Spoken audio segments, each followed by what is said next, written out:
Hello students, previous lecture में हमने electrostatic potential और इलेक्ट्रोस्टैटिक पोटेंशियल एनर्जी के बारे में डिस्कस किया था और इलेक्ट्रिक डाइपोल से आर डिस्टेंस पे किसी पी पॉइंट पे इलेक्ट्रोस्टैटिक पोटेंशियल हमने कैलकुलेट भी किया था।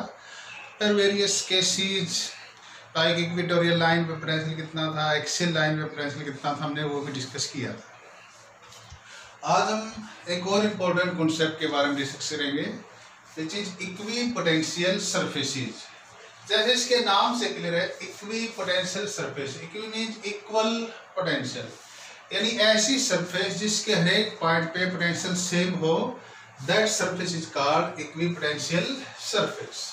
The surface at every point of which potential is same, या आप कांस्टेंट भी ले सकते हैं, is called equipotential surface।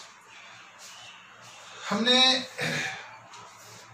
जब इलेक्ट्रोस्टैटिक पोटेंशियल डिस्कस किया था तो हमने देखा था इलेक्ट्रोस्टैटिक जो पोटेंशियल था वो था work done per unit charge in carrying a charge from infinity to given point. और इलेक्ट्रोस्टैटिक पोटेंशियल एनर्जी डिफरेंस के बारे में हमने कैलकुलेट किया था और हमने एक रिलेशन, आपको याद हो ये रिलेशन ड्रॉ की थी।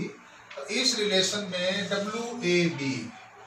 WAB क्या है? WAB is the work done in carrying Q charge from point A two point B।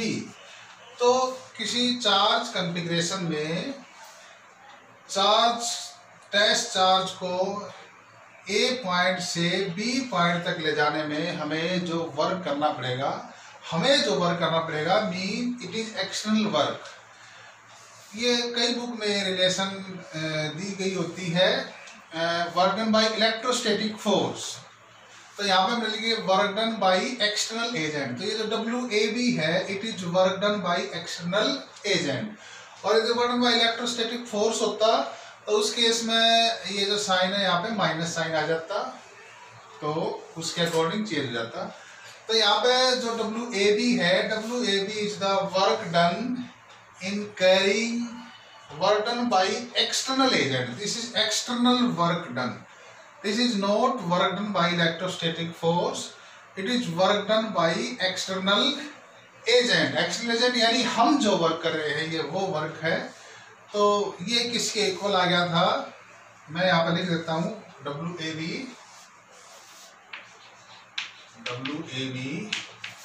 is work done by external agent, not by electrostatic force। आप ये याद रखें इस चीज को, WAB is work done by external agent। अब जो equipotential surface है उसके हर एक पॉइंट पे पोटेंशियल सेम है, जाहिर सी बात है VB is equal to VB equal to VA because equipotential surface है, पोटेंशियल हर एक पॉइंट पे सेम है। तो यहाँ पर हम लिख सकते हैं VB और VA क्योंकि दोनों इक्वल है तो VA की जगह VB लिख दिया। So work done in carrying the charge is equal to, ये तो जीरो हो गया, so WAB comes out to zero. तो कई बार क्वेश्चन पूछ लिया जाता है what is the work done in carrying a Q charge on equipotential surface from one point to another point, तो वो हमेशा कितना आएगा? जीरो। तो हम इसको वर्डन को ऐसे लिख सकते हैं, work done is equal work done in carrying the charge from A to B E dot dr। तो आप लिख सकते हैं E dr cos theta is electric field, dr is displacement, E dr cos theta equal to zero. तो WAB comes out to zero.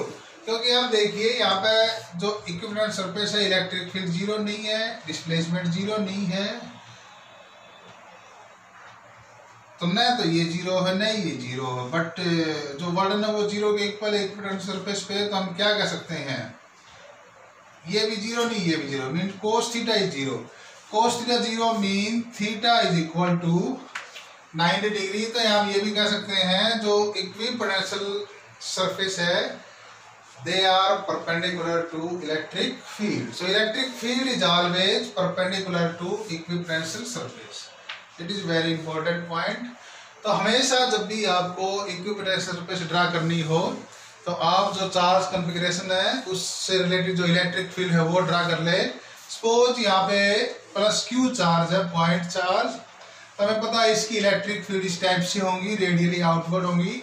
तो हमें equipotential surface इसकी draw करनी है तो मुझे क्या करना पड़ेगा, जिस भी पॉइंट से मैं ड्रा करूंगा, तो सपोज इस पॉइंट से ड्रा करूंगा, तो क्योंकि जो पोटेंशियल है पॉइंट चार्ज से किसी पॉइंट पे it is given by q by 4 pi epsilon not r, क्योंकि चार्ज से मैं 4 pi epsilon not constant quantity है। तो यदि r सेम होगा, यदि r क्या हो जाए सेम, तो उन सभी पॉइंटों पे पोटेंशियल क्या होगा सेम। ये हम बात कर रहे हैं पॉइंट चार्ज की। तो इस चार्ज से आप इक्वल डिस्टेंस पे जाइए और जो इलेक्ट्रिक फील्ड है उसके परपेंडिकुलर डायरेक्शन में चलते जाइए, तो जो सरफेस आपको मिलेगी वो सरफेस होगी इक्विपोटेंशियल सरफेस। तो ये जो सरफेस है ये स्फेरिकल सरफेस। इसी तरह से किसी और पॉइंट पे आप देख सकते हैं ये इक्विपोटेंशियल सरफेस है, किसी और पॉइंट पे आप देख सकते हैं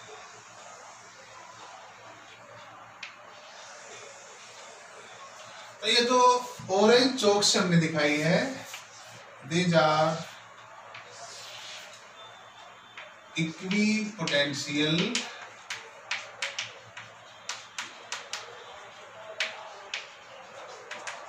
सरफेसेस। और जो इक्विपोटेंशियल सरफेस है वो आप देख सकते हैं दे आर स्फेयर, ये स्फेरिकल, दे आर स्फेरिकल। एक और पॉइंट जो इक्विपोटेंशियल सरफेस है, जो इलेक्ट्रिक फील्ड में हमेशा इक्विपोटेंशियल सरफेस के परपेंडिकुलर डायरेक्शन में आप किसी भी इस पॉइंट पे देखें दिस एंगल इज 90 डिग्री, इस पॉइंट पे देखें दिस एंगल इज 90 डिग्री, आप किसी भी पॉइंट पे देखें equipotential surface are always perpendicular to the direction of electric field. या बेटर तो ये है electric field is always perpendicular to equipotential surface. इसका रीजन ये है।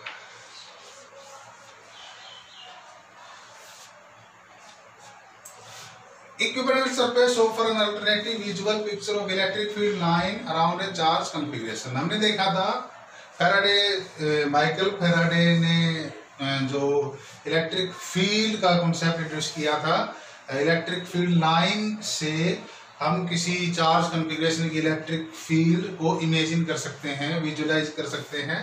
उसी तरीके से एक और मेथड है जो कि है पोटेंशियल सरफेसेस। तो आप इक्विपोटेंशियल सरफेस ड्रा करके भी किसी चार्ज कॉन्फ़िगरेशन के आसपास जो इलेक्ट्रिक फील्ड है उसको विजुअलाइज कर सकते हैं। तो एक अल्टरनेटिव वे है। Two equipotential surface never cut each other. यदि इक्विपोटेंशियल सरफेस कट करेगी तो वहां पे इलेक्ट्रिक फील्ड लाइन भी कट करेगी, विच इज इम्पॉसिबल, क्योंकि किसी एक पॉइंट पे जो चार्ज पार्टिकल है वो दो डायरेक्शन में नहीं जा सकता, उस पर एक ही डायरेक्शन फोर्स लगेगी। तो equipotential surface they never cross each other.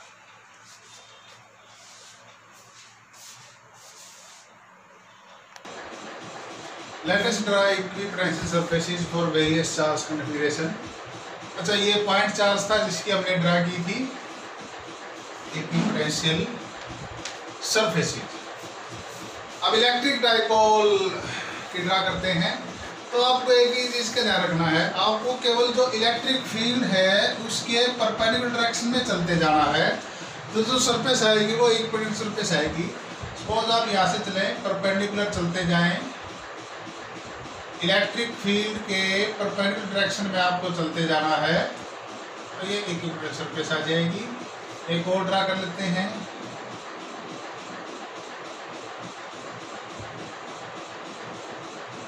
Again एक और ड्रा कर लेते हैं।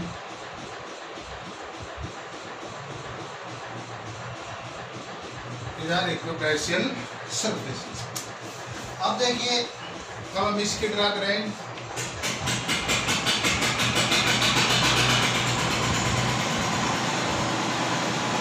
आपको केवल इलेक्ट्रिक फील्ड के परपेंडिकुलर डायरेक्शन में चलते जाना है।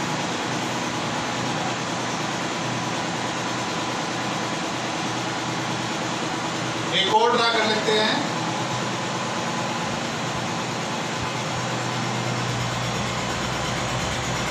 ये है equivalent surface due to an electric dipole.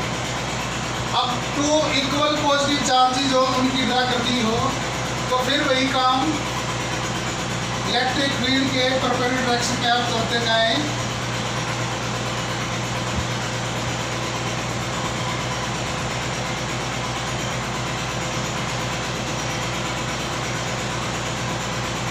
Electric field के परपेंडिकुलर डायरेक्शन में चलते जाएं।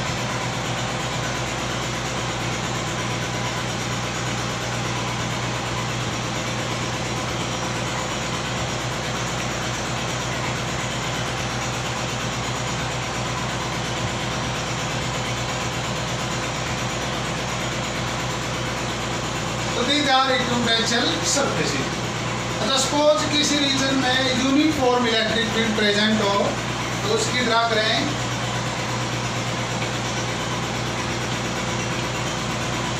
तो ये प्लेन होंगे,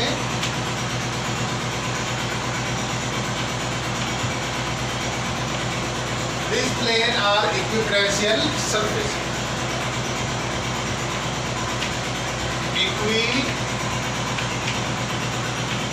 पोटेंशियल सरफेस।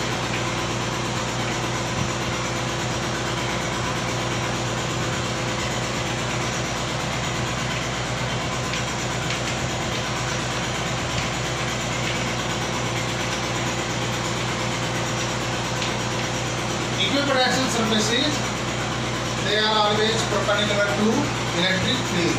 अच्छा suppose non uniform electric field हो। आप देखिए यहाँ पे जिस रीजन में इलेक्ट्रिक फील्ड वीक है, इधर इलेक्ट्रिक फील्ड वीक है, इधर स्ट्रॉन्ग है, तो जहाँ इलेक्ट्रिक फील्ड स्ट्रॉन्ग है वहाँ इक्विपोटेंशियल सरफेस पास है, और जहाँ इलेक्ट्रिक फील्ड वीक है वहाँ इक्विपोटेंशियल सरफेस दूर है, और जहाँ इलेक्ट्रिक फील्ड कांस्टेंट है वहाँ इक्विपोटेंशियल सरफेस इक्वल डिस्टेंसेस पे है। तो ये तीनों इक्वल डिस्टेंसेस पे है। Suppose non uniform electric field हो, नॉन यूनिफॉर्म इलेक्ट्रिक फील्ड, तो उस केस में इसको स्ट्रेट लाइन से डिनोट कर रहे हैं।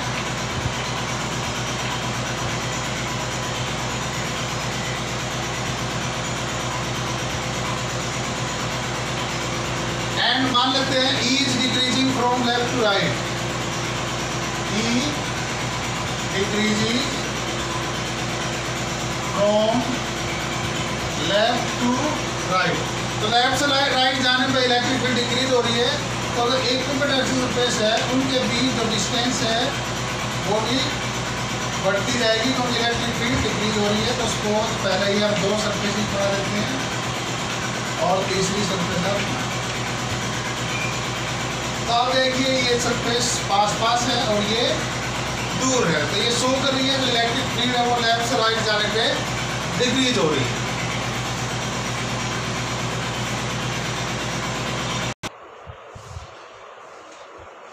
Let us derive a relation between electric field and electric potential। क्योंकि हमने जो इलेक्ट्रोस्टैटिक फोर्स है उसको दो वे में डिस्कस किया है, एक तो इलेक्ट्रिक फील्ड की मेथड से और दूसरा इलेक्ट्रिक पोटेंशियल की मेथड से। ये वेक्टर क्वांटिटी है, ये स्केलर क्वांटिटी, तो इनके बीच में जो इंटरेस्टिंग रिलेशनशिप है उसके लिए एक्सप्रेशन ड्राइव करते हैं। We know change in potential energy is equal to negative of work done by conservative force। और यहाँ पे जो कंजर्वेटिव फोर्स है वो कौन सी है? Electric force. तो ये जो वर्क डन है DWC, this is small amount of work done in carrying a charge Q by electric force for small displacement dr। तो आप लिख सकते हैं du is equal to 1 of the force और डिस्प्लेसमेंट की डॉट प्रोडक्ट, और मान लिया Q पॉजिटिव Q चार्ज को लेके जा रहे हैं प्लस Q चार्ज को, तो फोर्स कितनी होगी? QE हमें पता F is equal to QE dot dr। तो इस Q को इधर ले आते हैं तो ये हो जाएगा माइनस du बाई चार्ज, और ये हो जाएगा E dot dr। What is change in potential energy per unit charge, ये होता है चेंज इन पोटेंशियल यानी पोटेंशियल डिफरेंस डी यू, एक माइनस का साइन है, so minus D V is equal to E dot D R. अब जो ई और डी आर है इनको हम वेक्टर फॉर्म में ले सकते हैं। हमें पता है ई इलेक्ट्रिक फील्ड को हम लिख सकते हैं E is equal to E X I cap plus E Y J cap. ये एक्स कंपोनेंट इलेक्ट्रिक फील्ड का, ई वाई कंपोनेंट, और इसी तरह से ये जेड कंपोनेंट इलेक्ट्रिक फील्ड का ई जेड। डी आर को भी हम लिख सकते हैं इसी तरह से कंपोनेंट फॉर्म में D x I cap plus D Y J cap plus D Z के कैप। तो ये दोनों वैल्यू यहाँ पे पुट कर दीजिए, तो हम लिख सकते हैं E X I cap plus E Y J cap plus E Z के कैप। इसकी डॉट प्रोडक्ट है डी आर की वैल्यू कितनी है D x I cap plus D Y J cap plus D Z के कैप। तो आप देखिए जब डॉट प्रोडक्ट होती है और कंपोनेंट फॉर्म में दे रखे हैं वेक्टर, तो बड़ा ही सिंपल काम है। I dot I one, J dot J one, के डॉट के one, I dot J zero, J dot zero और के डॉट आई जीरो। तो सिंपल हम लिख सकते हैं एक्स वाले की एक्स के साथ, वाई की वाई के साथ, तो हो जाएगा minus D V equal to E X D X plus E Y D Y plus E Z D Z. तो हमारे पास ये रिलेशन आ गई। तो ये इक्वेशन 1 और ये मान लेते हैं इक्वेशन 2। तो इक्वेशन 2 से देखिए, यदि displacement suppose displacement is along X axis, यानी एक्स एक्सिस के अलोंग डिस्प्लेसमेंट हो, तो डी वाई कितना हो जाएगा 0, डी जेड भी कितना हो जाएगा 0। यानी यहाँ पे लिख लेते हैं if we move parallel to D X, तो उस केस में डी वाई कितना हो जाएगा, क्योंकि डी एक्स के पैरेलल जा रहे हैं, एक्स एक्सिस के पैरेलल जा रहे हैं, तो डी वाई में कितना चेंज यानी डिस्प्लेसमेंट अलोंग वाई एक्सिस 0 और डी जेड भी कितना होगा 0। तो हम क्या ले सकते हैं ई एक्स डी एक्स, या एक स्पेशल साइन यूज कर लेते हैं E X D X is equal to minus D V, और इसके लिए हम इसको इस फॉर्म में लिख सकते हैं E X is equal to minus D V, और डी एक्स की जगह स्पेशल साइन कर लेते हैं curly D over curly X. ये कर्ली वी और कर्ली एक्स क्या शो करता है कि वाई और जेड कांस्टेंट है, mean differentiation of V with respect to x when y and z are constant. Similarly ey किसके इक्वल हो जाएगी ey, तो जब y एक्सिस के पैरेलल मूव करेंगे तो उस केस में क्या हो जाएगा y एक्सिस के पैरेलल मूव करेंगे, if you move parallel to y axis that is along y axis, तो dx कितना 0, dz भी कितना 0, तो ey किसके इक्वल हो जाएगा minus curly v over curly 1।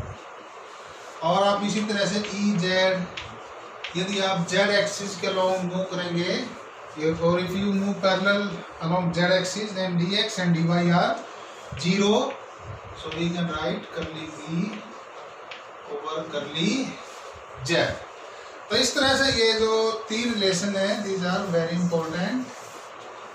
कई बार जो पोटेंशियल है वो x का कोई फंक्शन दिया होता है और आपसे इलेक्ट्रिक फील्ड पूछी जाती है, तो आप क्या करें सिंपल इलेक्ट्रिक फील्ड का x कंपोनेंट निकाल लें, y कंपोनेंट निकाल लें और z कंपोनेंट निकाल लें। तो इलेक्ट्रिक फील्ड को ये हमने जो वैल्यू निकाली है इलेक्ट्रिक फील्ड के component E X E Y और जेड, इसको यदि हम इस रिलेशन में रख के देखें तो हमारी इलेक्ट्रिक फील्ड आ जाएगी। इसको कुछ नाम दे देते हैं। Suppose this is equation 3 and this is equation 4। तो इक्वेशन 3 और 4 से आप ई की वैल्यू निकाल सकते हैं। ई कम्स आउट टू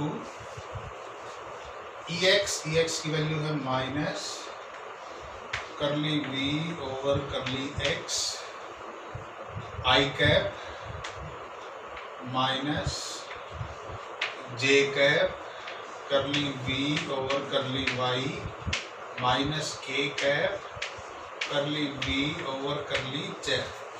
ये जो डिफरेंट जो सिंबल है इसको हम करली बोल रहे हैं। ये जो करली ओवर करली एक्स है इसका मतलब differentiation along X axis and Y and Z यदि प्रेजेंट है उस फंक्शन में तो वाई और जेड क्या होंगे, constant, that is D Y and D Z 0। इसको एक और फॉर्म में लिख सकते हैं। E is equal to minus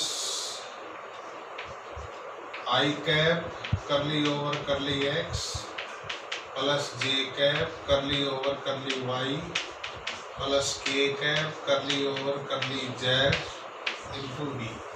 ये जो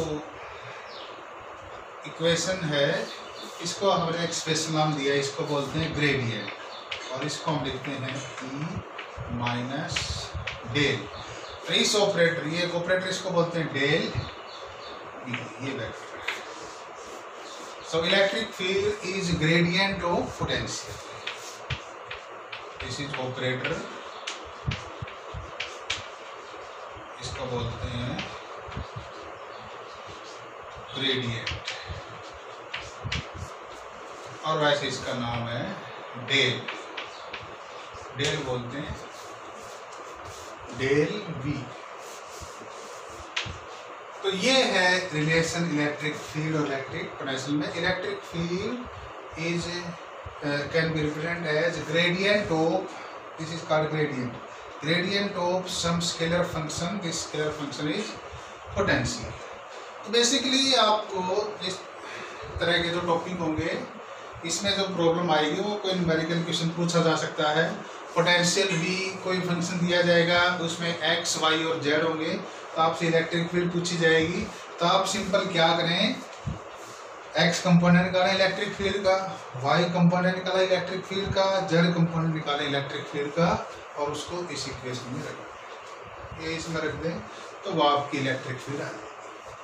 और यदि इलेक्ट्रिक फील्ड गिवन है, पोटेंशियल निकालना है तो तब आप इलेक्ट्रिक फील्ड और जो डिस्प्लेसमेंट है उसकी डॉट प्रोडक्ट लें और पोटेंशियल की वैल्यू निकाल सकते हैं, तब आप इस रिलेशन को यूज कर सकते हैं।